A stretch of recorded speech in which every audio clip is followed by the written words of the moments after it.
अलगाववाद का मूल कारण क्या है, आतंकवाद का मूल कारण क्या है, मजहबी उन्माद का मूल कारण क्या है। उत्तराखंड से लगातार खबरें सामने आ रही थी कि अवैध बाजारों का निर्माण वहां पर तेजी से चल रहा है। उसके बाद धामी सरकार एक्शन मोड में आ गई और उन्होंने खुद बयान दिया कि 1000 मज़ारों को खुदवाया गया, जिसके अंदर कुछ नहीं मिला और सभी मज़ारें बस जमीन पर कब्जे के मंसूबे से बनाई गई हैं। इसलिए कुछ लोग इस मामले को मज़ार जिहाद और लैंड जिहाद से जोड़कर देखते हैं। अब इस लैंड जिहाद पर सुप्रीम कोर्ट के सीनियर लॉयर ने बड़ा बयान दिया है। उन्होंने सऊदी अरब का हवाला देते हुए कहा कि मज़ार बनाना और मज़ार पर जाना हराम है, इसलिए अरब में एक भी मज़ार नहीं है। दरगाह बनाना और दरगाह पर जाना हराम है, इसलिए अरब में एक भी नहीं है। पक्का कब्रिस्तान बनाना और पक्के कब्रिस्तान पर जाना हराम है, इसलिए अरब में एक भी कब्रिस्तान नहीं है। और क्या कुछ कहा अश्विनी उपाध्याय ने, आप खुद ही सुनिए। हमारे मठ मंदिरों को पैसा लिया जा रहा है और उससे धर्मांतरण कराया जा रहा है। और यहां पे हिंदू मुस्लिम की बात नहीं है, बात यहां दो सोच की है, बात दो संस्कृतियों की है।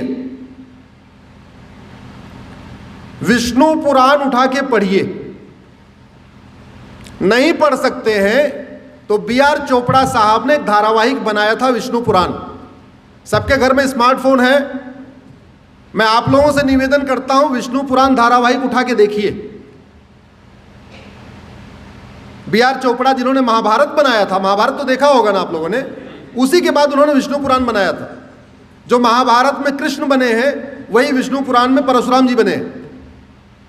उसमें 10 अवतार भी दिखाया गया, 9 अवतार दिखाया गया है। उससे आपको यह पता समझ में आएगी अलगाववाद का मूल कारण क्या है, आतंकवाद का मूल कारण क्या है, मजहबी उन्माद का मूल कारण क्या है। पहले देव दानव लड़ते थे कि नहीं, देवासुर संग्राम हुआ था कि नहीं, मानव राक्षस संग्राम हुआ कि नहीं, आपस में लड़ते थे, उसका रूप बदल गया। संग्राम पहले भी था, संग्राम आज भी है। पहले देव दानव लड़ते थे, मानव राक्षस लड़ते थे, आज की डेट में देखिए रहे, इसमें कुछ कहना ही नहीं। कुछ बातें मैं नहीं कहूंगा, लेकिन आप भावनाओं को समझ लेना। कई बार ऐसा होता है शब्दों से नहीं कहा जाता। तो आज हम आपके सामने समस्या नहीं बताएंगे, क्योंकि समस्या आपको व्हाट्सएप के माध्यम से, फेसबुक के माध्यम से, ट्विटर के माध्यम से आपको पता है। ज़्यादा कुछ बताना नहीं है। पूरी दुनिया में आप देख रहे हैं, नहीं देखा होगा तो 4-5 दिन पहले रामनवमी आई थी, टीवी देखा नहीं देखा आप लोगों ने? हिंदुस्तान में रामनवमी, भगवान राम के उपलक्ष्य में उनकी शोभा यात्रा निकालने के लिए पुलिस की सिक्योरिटी लेना पड़ रहा है। अगर इसके बाद भी किसी की आंख नहीं खुल रही है, उसको कोई नहीं जगा सकता। हनुमान जयंती पे पाकिस्तान में रामनवमी की शोभा यात्रा निकालने के लिए पुलिस प्रोटेक्शन की जरूरत पड़े, बात समझ में आती है। बांग्लादेश में हनुमान जयंती की शोभा यात्रा निकालने के लिए पुलिस का पहरा लगाना पड़े, बात समझ में आती है। हिंदुस्तान में दुर्गा पंडाल लगाने के लिए, रामनवमी की शोभा यात्रा निकालने के लिए, हनुमान जयंती की शोभा यात्रा निकालने के लिए अगर पुलिस लगाना पड़ रहा है, और वो भी 2022-23 में, तो एक बार आंख बंद करके 25 साल के बाद वाले भारत की कल्पना करिए। आंख बंद करके 25 साल बाद वाले भारत की कल्पना करिए कि आज अगर पुलिस के साए में निकालना पड़ रहा है, उसके बाद भी पत्थरबाजी हो रही है, उसके बाद भी मारे जा रहे हैं, कई लोगों का मर्डर हो गया, तो 25 साल के बाद रामनवमी की शोभा यात्रा निकाल पाओगे क्या? जरा दिल पे हाथ रख के बोलो, सब लोग बोलो। हनुमान जयंती निकाल पाओगे क्या? और अगर आप लोगों को पहाड़ पे होने का बड़ा गर्व है, आप लोगों को लगता नहीं हमारा हिमाचल, हमारा उत्तराखंड बहुत सुरक्षित है, तो 2 दिन पहले एक रिपोर्ट आई है सुधीर चौधरी की, जिसमें उन्होंने उत्तराखंड में किस तरीके की मज़ारें बन रही हैं, आपने देखा कि नहीं देखा? जंगलों में जहां कोई नहीं रहता, कोई गांव नहीं है, वहां मज़ारें बन रही हैं। और मज़ारों के बारे में एक बार आपको और बता दूं, अजान में क्या बोला जाता है?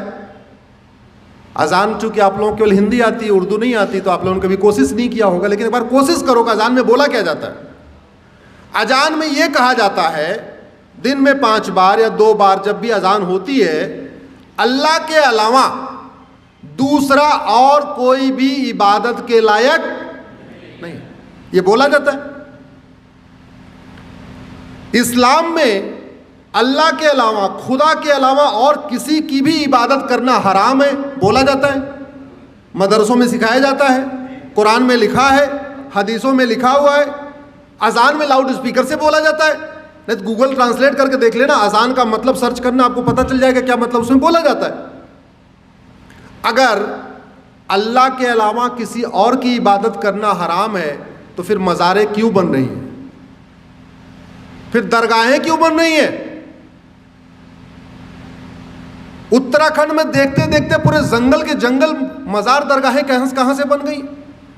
और आपकी जानकारी के लिए बता दूं, अरब में एक भी मज़ार नहीं है,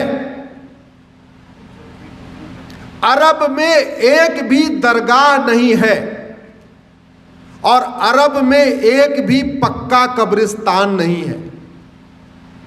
इसलिए नहीं है क्योंकि बुत परस्ती, किसी भी और के सामने सजदा करना, किसी भी और के सामने सर झुकाना, यह हराम है। अब मज़ार में लोग सर झुकाते हैं कि नहीं, दरगाह में झुकाते हैं कि नहीं, तो सब सवाल ये बनता है, जो कुरान अरब में है वही कुरान उत्तराखंड में है, वही कुरान हिमाचल में है, तो वहां अगर मज़ार हराम है तो भारत में हलाल कैसे हो गई? अगर अरब में दरगाह बनाना हराम है, अरब में एक भी दरगाह नहीं है, तो भारत में इतनी दरगाहें कैसे बन गई और क्यों बन रही हैं? वीके न्यूज, राष्ट्र के नाम।